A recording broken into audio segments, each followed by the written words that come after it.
एक नगर में एक सेठ जी रहते थे। उनके 7 बेटे और 7 बहुएं थीं। इन 7 बहुओं में से 6 बहुओं के तो पीहर थे, लेकिन 7वीं बहू के पीहर नहीं था। जब वह गर्भवती हुई तो उसे घेवर खाने की इच्छा हो रही थी। उसके पीहर नहीं था तो उसने एक घेवर चुराकर पानी भरने गई। तब ले गई, वहां जाकर पेड़ के नीचे घेवर रख दिया और सोचा कि पानी भरकर आराम से घेवर खा लूंगी। जब वह पानी भरकर घेवर लेने गई तो वहां घेवर नहीं मिला। उस पेड़ के पास एक बांबी थी, उसमें एक नागिन रहती थी। वह नागिन भी उस समय गर्भवती थी। घेवर को देखकर नागिन की इच्छा उसे खाने की हुई और उसने घेवर खा लिया। उस नागिनी ने सोचा कि यदि साहूकार की बहू मुझे गाली देगी तो मैं उसे 10 लूंगी, और यदि कुछ नहीं कहेगी तो इस बिना पीहर की को पीहर दिखा दूंगी। साहूकार के बेटे की बहू ने कहा कि शायद कोई मेरी जैसी ही होगी जिसने ये घेवर खा लिया। ऐसा सुनकर नागिन बहुत खुश हुई और उसने अपने बेटों से कहा कि तुम इंसान का रूप बनाकर जाओ और साहूकार के बेटे की बहू को लेकर आओ। नागिन के बच्चे इंसान का रूप बनाकर साहूकार के घर चले गए। वहां जाकर उन्होंने कहा कि हम हमारी बहन को लेने के लिए आए हैं। तब सास ने कहा कि पहले तो कभी नहीं आए, इतने दिन कहाँ थे। तब उन्होंने कहा कि जब हमारी बहन का जन्म हुआ तब हम नानी के घर थे, और शादी हुई तब हम परदेश कमाने के लिए गए हुए थे।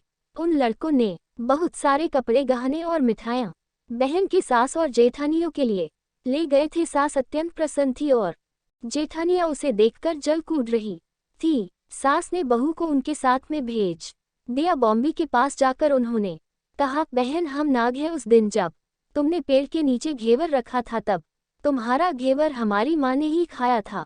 उन्होंने तुम्हें अपनी बेटी माना है, इस नाते से तुम हमारी बहन हुई। बहन अब तुम हमारी पूंछ को पकड़ लो और डरना मत। उनके कहने पर वह पूंछ पकड़कर बॉम्बे में चली गई। वहां पर उन्होंने उसे बहुत लाड प्यार और सुख से रखा। वहीं पर उसने एक लड़की को जन्म दिया। जब उसका लड़का थोड़ा बड़ा हुआ तब की बात है, पड़ोसन ने साहूकार के बेटे की बहू को सिखा दिया, अगर तू तेरी माँ की इतनी ही लाडली है तो तू तेरी माँ से कहना कि आज तो नागों को दूध में ही पिलाऊंगी। पड़ोसन का ताना उसे सहन नहीं हुआ। वह माँ से जिद करके नागों का दूध ठंडा करने लगी। अभी तक दूध ठंडा नहीं हुआ था, उससे पहले ही उसके बेटे ने घंटी बजा दी। घंटी की आवाज सुनकर छोटे बड़े सारे नाग दूध पीने के लिए दौड़ पड़े।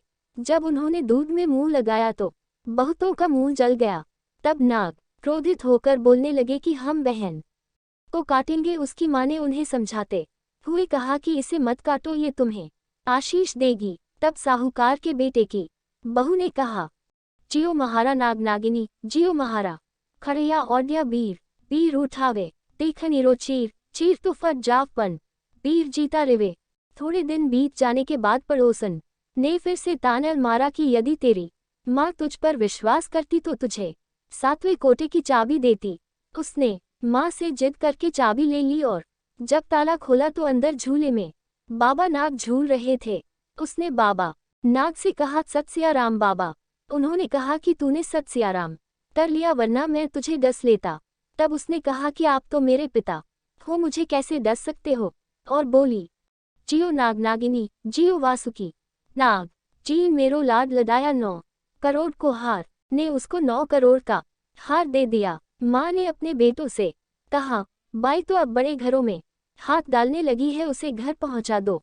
नागों ने साहूकार के बेटे की बहू को बहुत से गहने कपड़े दिए और ससुराल पहुंचा दिया। थोड़े दिनों की ताई ने कहा, झाड़ू मत तोड़, इतना तोड़ने का शौक है तो तेरे नाना मामा के यहाँ से लाया होता।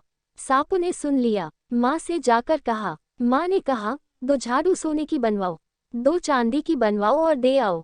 ताइयाँ देखकर जल गई, कहने लगी, इसकी तो ताने मारने से धन बढ़ता है। कुछ दिनों के बाद की बात है, बच्चा गेहूं बिखेर रहा था। ताई ने ताना मारा, गेहूं बिखेरने का शौक है तो नाना मामा से ले आता, हमारे यहाँ तो मत बिखेर। सापों ने सुन लिया, जाकर माँ से कहा। माँ ने कहा, 2 बोरी दाने ने के घर आओ, 2 बोरी दाने चांदी के घर आओ और दे आओ। ताइयाँ और जल गई, कहने लगी, इसे ताने मत मारो, इसका धन बढ़ता है। उद्धरण चिन्ह। छोटी जेठानी लकड़ी लेने गई, वहां सांप था। उसने सोचा सबसे छोटी को भेजना चाहिए। सांप उसे खा जाएगा तो मुसीबत मिट जाएगी। छोटी बहू लकड़ी लेने गई तो वहां सांप बैठा था। बोली, भैया राम राम। कोट। सांप ने झट से बिछुए दे दिए, पहन कर छम छम करती चली आई। चिठानियां देखकर जल गई। तो 4 दिन बाद पान की गड्डियों में एक सांप देखा तो बड़ी जेठानी ने सबसे छोटी को पान लेने भेजा। उसने सोचा आज अवश्य सांप काट लेगा। सांप को देखकर छोटी बोली, भैया घर के क्या हाल चाल है? घर में सब ठीक तो है? सबको मेरा राम राम कहना। उद्धरण चिन्ह। सांप ने मुंदरी पहना दी। जेठानियां फिर जल कुड़ गईं। उसका पति दुकान से आया तब सिखा दिया कि तेरी बहू की तो सांप बिच्छू से दोस्ती है। साहूकार का बेटा अपनी बहू से रात को कहने लगा, सच सच बता सांप बिच्छू तेरे क्या लगते हैं जो तुझे काट खाने के बजाय गहने देते हैं? उद्धरण चिन्ह। बहू ने कहा, वो तो मेरे भाई भतीजे लगते हैं। फिर उसने सारी बात अपने पति को बताई। पति ने कहा, तो क्या तेरे भाई भतीजे तुम्हें ही बुलाते हैं?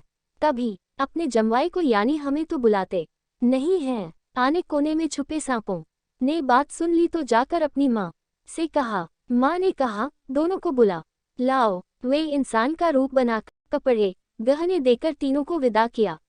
ऐसा समर्थ पीहर नाग पंचमी की कहानी कहने वाले को, नाग पंचमी की कहानी सुनने वाले सबको मिले।